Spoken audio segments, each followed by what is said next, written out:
Hello all, this is Damini, co-founder of VMake Scholars. I welcome you to the 7th episode of our web series Loanflix Season 2.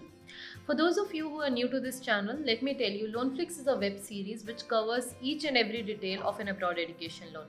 Right from the eligibility to the process, disbursement, repayment, each and every detail. Yeah, and Loanflix is an initiative of VMake Scholars. VMake Scholars is an organization which is funded and supported by the Ministry of IT, Government of India, and its sole purpose is to help you, students like you, to secure an abroad education loan. So let me make it very clear, all the services of VMake Scholars are completely free of cost. So now if you've landed on this video directly and if you haven't watched season 1, then I encourage you to first watch that. The thing is, in season 2 we are discussing little advanced level topics in the education loan segment. So if your basics are not clear, you may not understand this. So if you want to watch season 1, the link for the same is mentioned above. So today's video is about the most common reasons of an education loan rejection. So I'll be listing down those reasons and explaining you each of those reasons one by one. In the end, I'll also tell you which of these reasons are most prevalent in government banks and which one in private banks. Yeah, so let's start. But before that, if you appreciate the effort we put in to bring this information out to you, then please subscribe to our channel and click on the bell icon to never miss an update.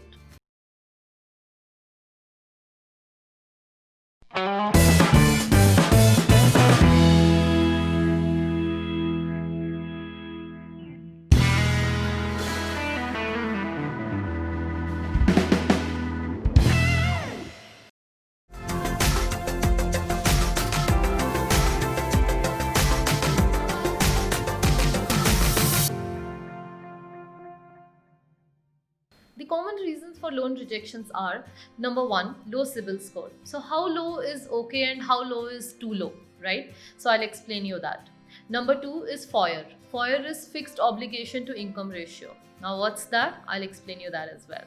Number 3 is legal issues in the collateral, and number 4 is poor academics. Now the first two reasons which I told you, the CIBIL and FOIR, that is a factor of your co-applicant profile. So if that's not matching, we can even change the co-applicant. Yeah.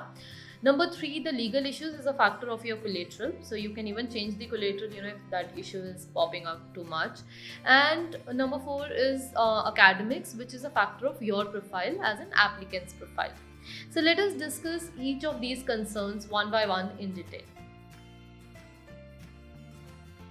So CIBIL is the most widely accepted credit score in India. Some of you might know what CIBIL score is, but for others, let me explain.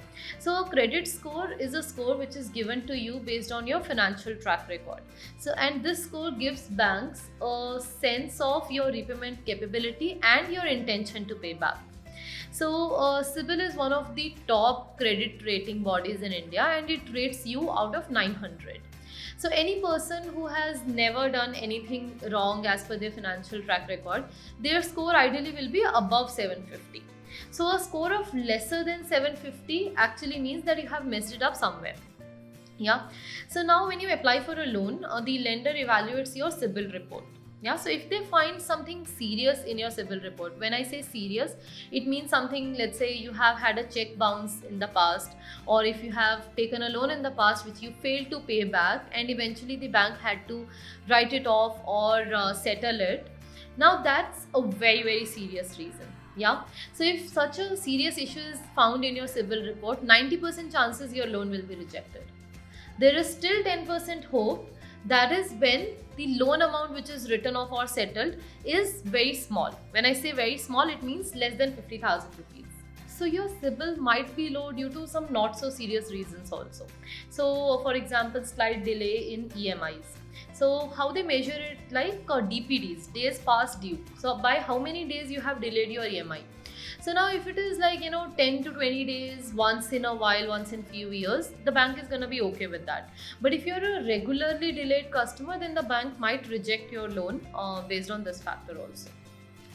The other not so serious issue in CIBIL is credit card related. So see, most of the parents have a credit card settlement or credit card related issues in their CIBIL, because see, 15-20 years back when in India people started using credit card, mostly parents, they didn't know how and when to pay it off, right? So because a lot of people have these issues, banks generally ignore it. So mostly they will not make a fuss about it, but sometimes they do reject loans on this issue also. So now I have told you what are like the serious reasons, like your loan written off, loan settled, check bounces, and not so serious reasons like credit card settlement and DPDs. But these details in the CIBIL score is just one side of the story. The other side of the story is CIBIL score itself. So how it works is banks generally have a cutoff score. So for example, if I'm a bank and my cutoff score is 650 in CIBIL, which basically means I'm not even going to look at any profile where the CIBIL score is less than 650. Now for all the profiles which are above 650, I'm still going to evaluate for serious and not so serious issues and decide whether I should give you a loan or not. Yeah. So the general cutoff what I have seen in an unsecured loan is 685. The lowest I have seen is 650 for an unsecured loan. On the other side, for secured loan, the lowest I have seen is 600 in government banks. Yeah.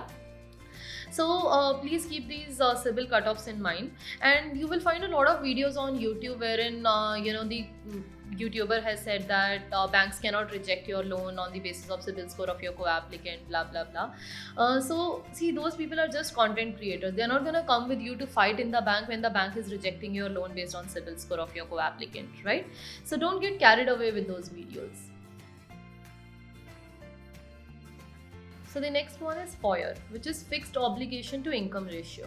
So if a bank is rejecting your loan saying that your co-applicant is not meeting their FOIR norms, it basically means that your co-applicant's obligations, that is the EMIs which he is paying, is higher than what he can afford. So for example, let's say your father's income is 1 lakh rupees per month and he has a family of 4 to take care of. So now banks will derive the living expenses he would need. So let's say as per bank's calculation, generally it will be like such a person can afford an EMI of 65,000 and the rest money he needs to sustain the family. Now let's assume he already has a home loan for which he is paying 50,000 per month as an EMI. So now the new loan which you are requesting, if the EMI for that new loan is coming more than 15,000 per month, then the loan will be rejected saying that co-applicant's income is insufficient for this loan. Yeah, so the rejection reason will be the same, FOIR norms not met. Yeah, so one very important piece of information which I'm going to share here is that government banks in India do not have a concept of FOIR in an education loan. So as per Indian Banking Association norms, an education loan cannot be rejected even if the co-applicant income is low. Yeah, but generally what I have seen is NBFCs also do not reject loans based on FOIR, even though they are supposed to consider it. But private banks like ICICI or Axis, the most common reason for their loan rejection is FOIR. So only in case of secured loans, that is which I have told in most of my videos that secured loans should be taken from government banks. So only in these secured loans, this particular issue of rejection, legal unacceptability of the property issue comes into picture. Yeah. So how it works is banks, before accepting any collateral, they want one of their empanel lawyers to go through the papers and say if it is all good, so that bank doesn't have to face any legal issues in future. So what we have seen as per the stats is 50% of the files which gets rejected at a government bank, it is because of a legal issue, which means the lawyer was not able to give a positive report for the property. Yeah. So now when you apply for your loan via VMake Scholars, because we work with multiple banks, we make sure that you always have an unsecured loan option as a backup, so that in case you are one of those students, those 50% students whose loan is getting rejected because of legal issue, you still have a backup option with you. Yeah. And another important thing is that VMake Scholars, this particular reason of rejection is very, very low for our files. The reason being, our financial officers are very well versed with the legal requirements of the collaterals at different cities and states. So in the first call itself, they will tell you if there is a serious issue, legal issue in your property. So this saves our students a lot of time when they are applying via VMake Scholars. If you have scored less than 60% in your 10th, 12th or degree, and if you have had backlogs or arrears, then your loan might get rejected on the ground of poor academics.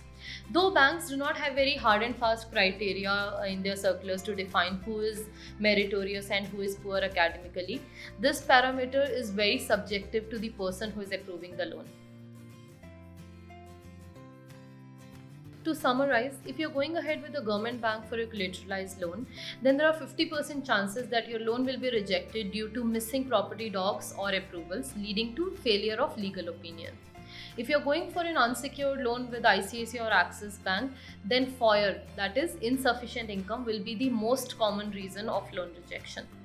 Now, finally, if you're either going for a government bank or private bank or NBFC, issues in CIBIL report or low CIBIL score is the single biggest reason of rejection for an education loan. That's it for this video. I hope this video could give you insight on how and why education loans get rejected.